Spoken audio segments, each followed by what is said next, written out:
So, hi everybody, and welcome. And we have a half an hour here with basically nothing to do, which I'm pretty good at teaching people how to do nothing. And I'm passionate about it. It's really an important thing. The reason that we have a meditation or a contemplative practice at all is to access a bit more mindfulness in our lives. So, my definition of mindfulness is an awareness of your present experience as it is, not as you prefer it to be, with compassion, with courage, and with curiosity.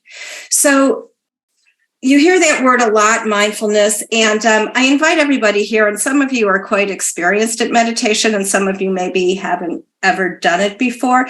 But if you approach this, as I am trying to do today, with a beginner's mind, meaning as if you've never done this before, and maybe you never have, and with an open and curious disposition, just kind of here to experiment and see what this is all about, and really see what we're all about. So mindfulness, which is really experiencing the present, turns out to be a very useful thing to do and a useful way to be. We're not worrying about what we just did in the past. We're not anticipating what's happening in the present. We're right here in the present moment and accepting it, warts and all. So as we go through this, I hope you'll understand a little bit more. And if you do have questions, stick around or email me later or call me. When we get to this mindfulness place, or we're in more acclimated to being mindful, you can get to a place of equanimity. So what is equanimity? Equanimity means that you're achieving a certain balance. So of course, when things happen that are upsetting,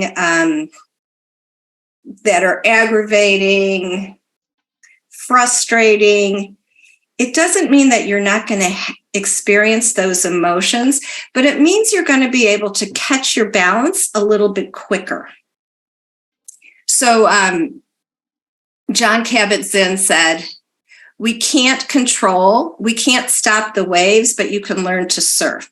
So you get the metaphor, right? The ocean is just going to keep throwing out whatever it's going to throw out. Sometimes it's really gentle, and sometimes there's a huge, giant surge, and it's just going to come in and kind of wash everything away. And we can't control those things, but we can learn to kind of roll with it a little bit better, to catch our balance a little bit more quickly, to know that we're experiencing pain or aggravation or grief, and to accept, right? So mindfulness is that awareness of your present circumstance as it is, not as you prefer it to be. Oh, I wish I wasn't sad about that. I wish this didn't happen. I wish that. It's just accepting what is. So the more that you practice the meditation, the more you can insert this little wisdom pause into your life, because you think about, what is meditation? You're sitting there in stillness. It doesn't mean that your thoughts have stopped.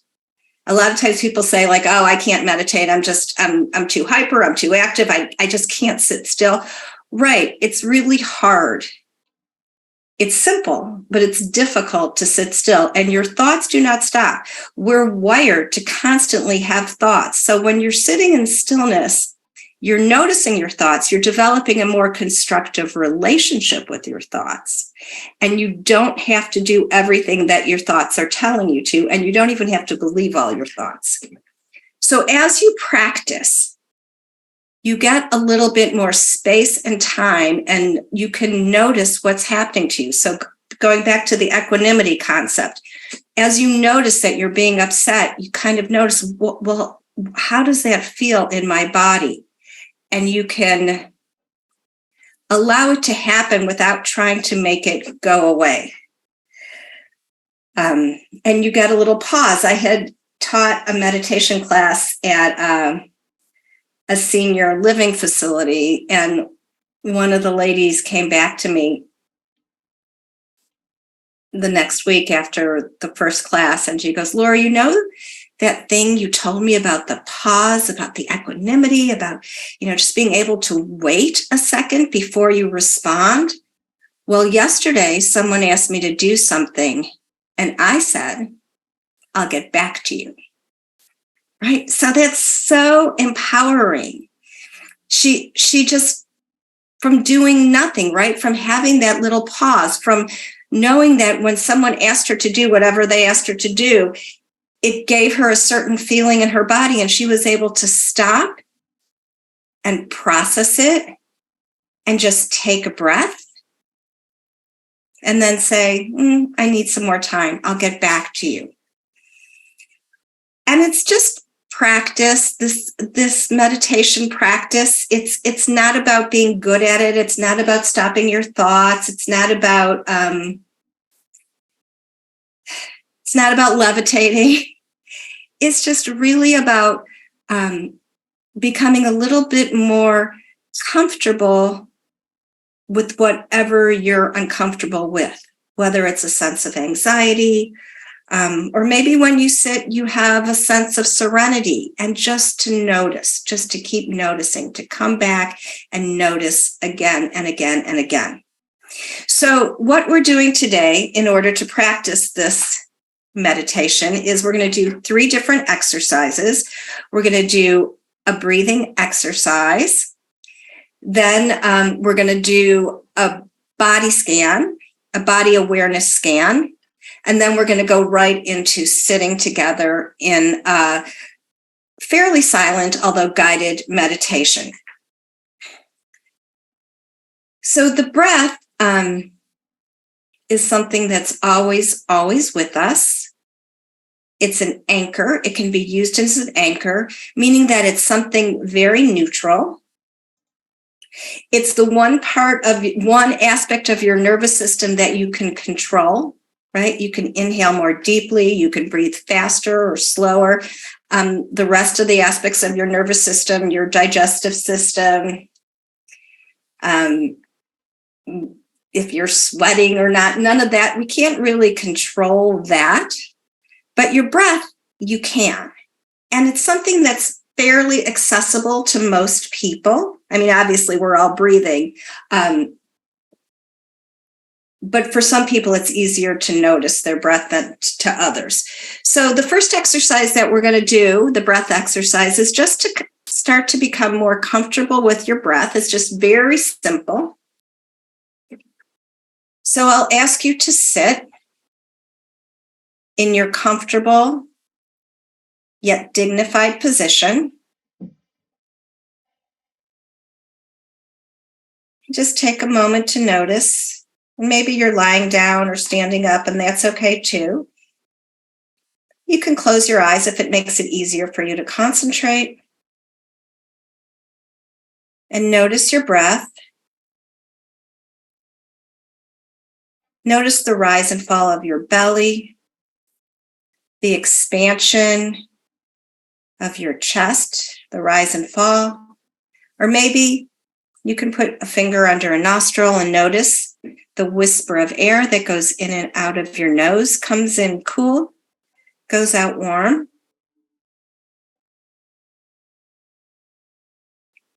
Now I'll just ask you to count your breaths, each inhale and exhale to the count of 1 until you get to 10. So you don't have to do anything special with your breath. Just notice it and count your breaths until you get to 10 or until you lose track and you get distracted. And then if that happens, which it does, just start again.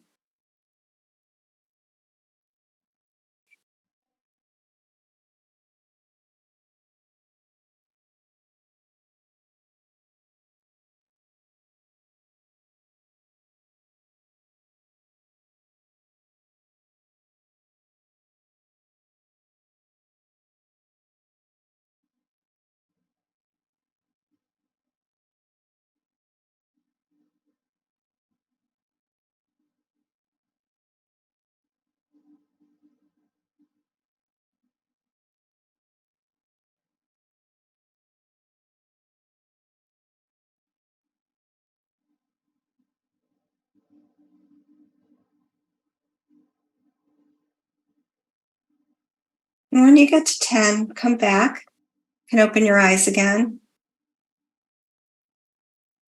And just notice how you're feeling now. Maybe it's a little different than when you first came into the Zoom room. And notice, was it difficult to notice your breath? Sometimes it's easier to think about it as noticing your body breathing as opposed to finding your breath. I know it's subtle, but it's something that did help me. And that's it. It's that anchor, that neutral place that is always, always available to you. When you're driving, when you're in an argument, when the phone rings. Did you ever get this? Hello, Mom? Ooh. Right? Sometimes you just got to take a breath.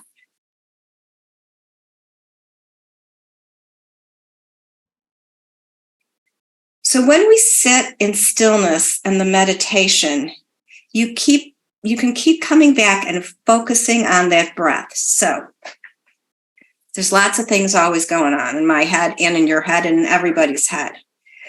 But if I tell you to notice what's happening with my hand, you see my hand, isn't it? And I keep talking, but you could keep coming back over and over again to my hand and what's happening over here. It's as simple as that. So as you're sitting in stillness and maybe you forgot to turn your phone off, or you start going off and planning what you're going to make for dinner, or you're remembering a conversation, or you start to go, there's a noise in the room and you go into a story. It's okay. You just keep coming back to your breath. And if the breath is something that's difficult for you, then you could also just notice the ambient sounds in the room and just try to concentrate on the sounds without a story. Oh, I heard that car backfire, and I bet that's that guy that always comes down the street at the same time every day, right? It's just a sound. It arises and it falls, just like your breath. The inhale and the exhale. So we're going to do the body scan now, and then we'll sit in stillness for a while. If there's a place in your body that is hurting, if you have a headache or your neck is sore or your knee hurts you, you can find that place in your body with absolutely no problem. It's screaming at you. You can find it. But the rest of the places in our body, especially the places that are not hurting and maybe are very relaxed, we're not necessarily aware of those places. So part of being this mindful place is to notice our body and what's happening. So once again, if you would just sit in your comfortable yet dignified position, you might notice your body breathing, your belly, and the way you're supported by your chair and the ground under your feet.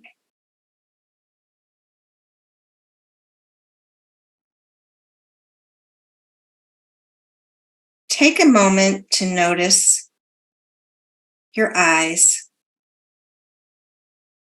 and see if you could let them just relax.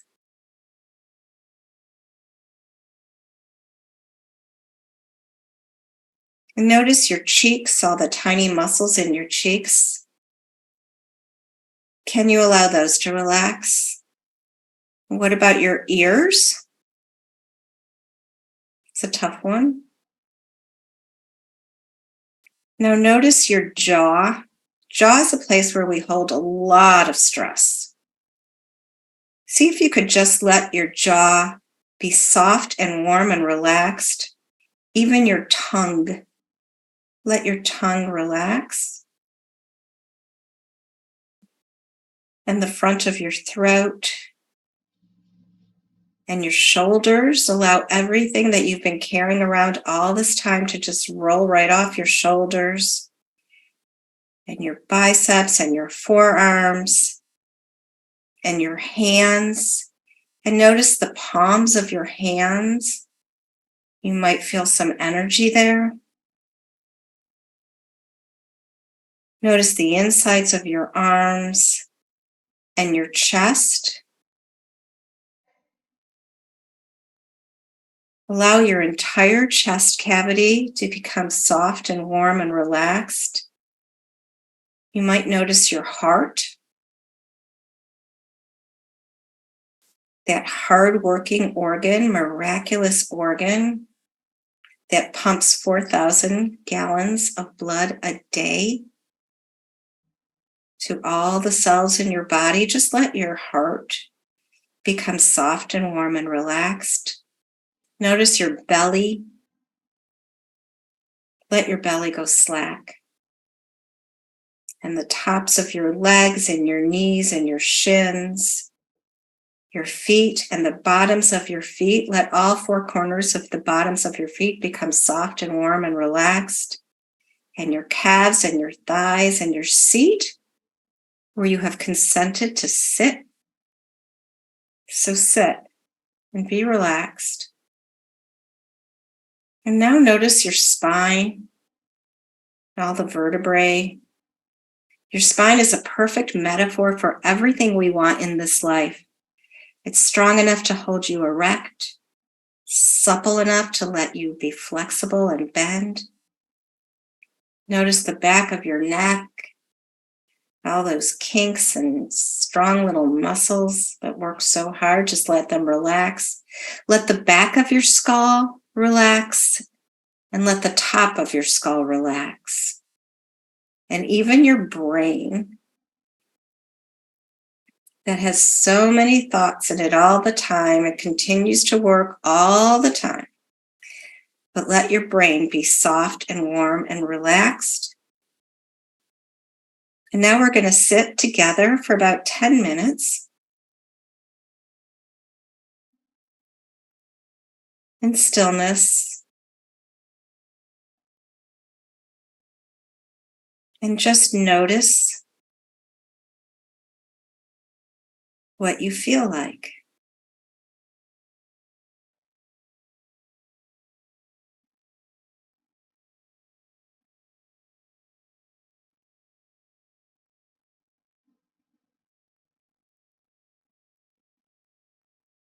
And if you liked that breathing exercise, you can go back to that if that's comfortable.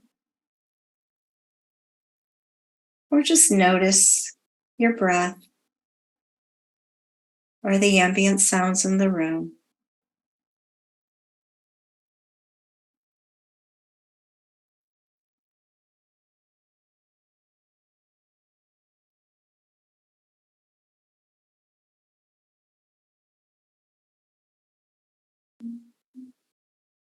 Just like my hand that was moving around, just keep coming back to the focus, the anchor.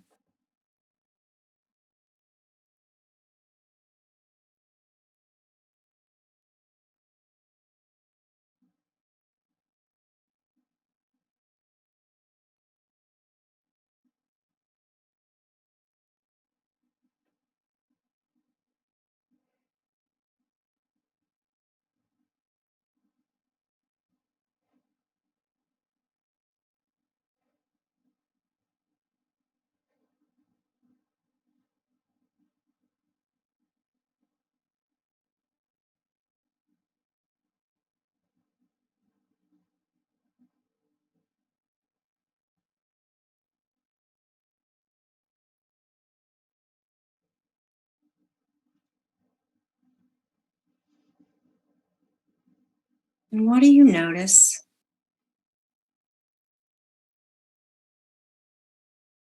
You might notice serenity or tranquility. You might notice frustration and aggravation, impatience, peacefulness.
As we do this practice, we learn to be more equanimous, more balanced, because in the stillness, we get to know ourselves a little better. We're curious about what's happening inside of us.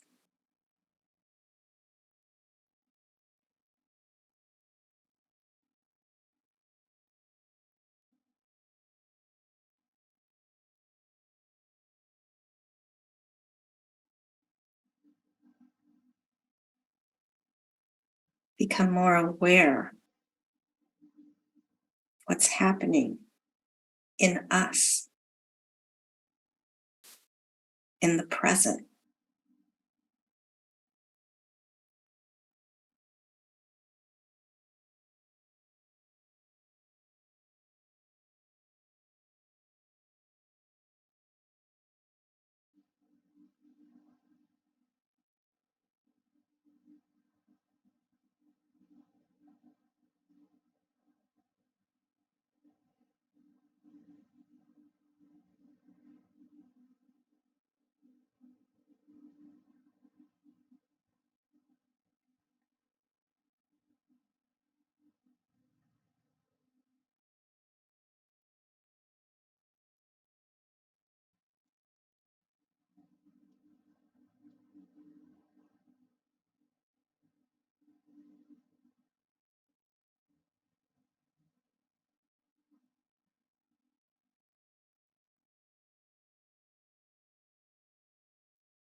And if you've gotten swept up in a thought, or you're making a plan, you got distracted by something, that's normal. Just come back to your anchor, whether it be your breath or the sounds in the room.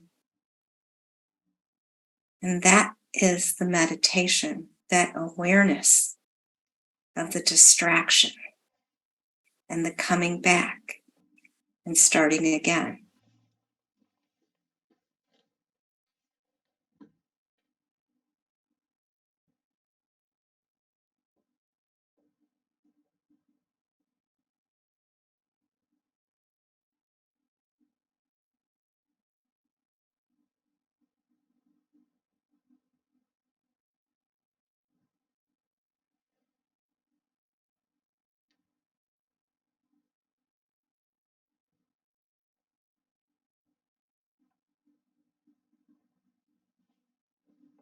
And you can encourage yourself to try again.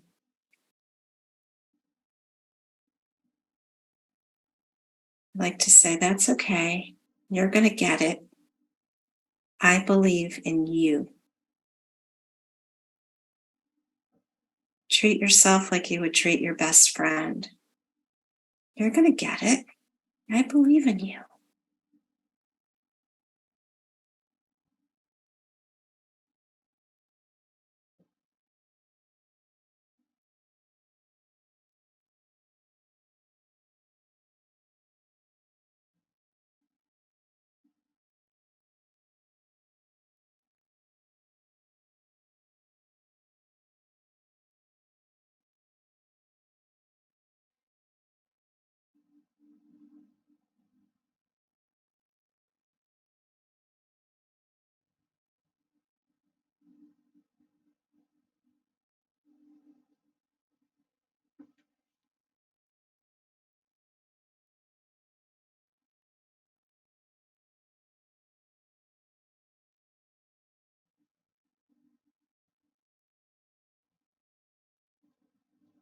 Curiosity, compassion, and courage to be present.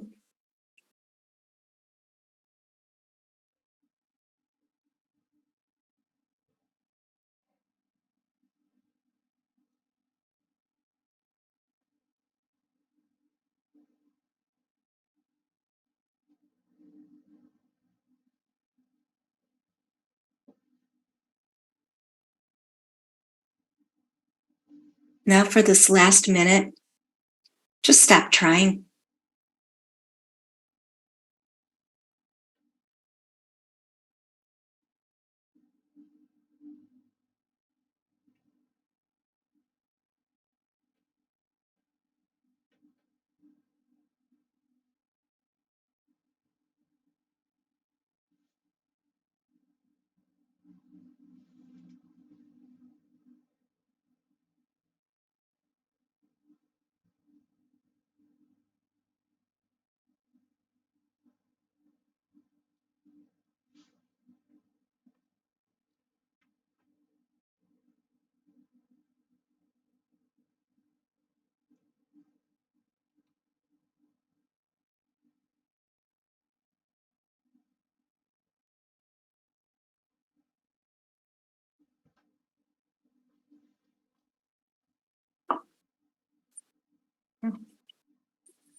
And that's all.